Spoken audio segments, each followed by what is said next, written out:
संत कबीरदास मानव धर्म के सच्चे उपासक थे। साल 1806 से 1903 यानी 97 साल तक कवर्धा कबीर पंथ का गुरुगद्दी पीठ बना रहा। वर्ष 2003 में पूर्व मुख्यमंत्री अजीत जोगी के कार्यकाल में कवर्धा में भव्य संत समागम हुआ। इसी दौरान कवर्धा जिले को कबीरधाम के नाम पर रखने की घोषणा हुई थी।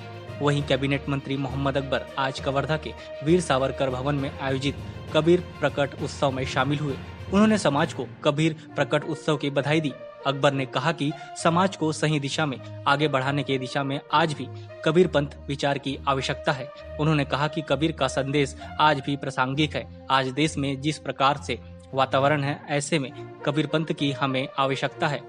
अकबर ने समाज की मांगों को पूरा करते हुए कबीर कुटी में एक किचन सेट, एक शौचालय तथा बाउंड्री वाल निर्माण के लिए राशि देने की घोषणा की। कार्यक्रम के दौरान कैबिनेट मंत्री अकबर एवं समस्त कांग्रेस कार्यकर्ताओं के साथ बड़ी संख्या में समाज के लोग उपस्थित थे। News+21 bureau report Kawardha. के खिलाफ रहे, रूढ़िवादिता के खिलाफ रहे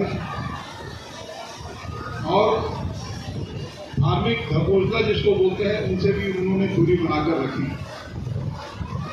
मैं ऐसा समझता हूं कि आज सबसे अधिक इस देश में कबीर पंथ की जरूरत है। इसके पीछे का कारण आज पूरे देश के जो वातावरण है, जो हालात है, वो आप सबके सामने है। सब एक दूसरे के विरुद्ध है और अलग अलग धर्मों की लड़ाई चल रही है।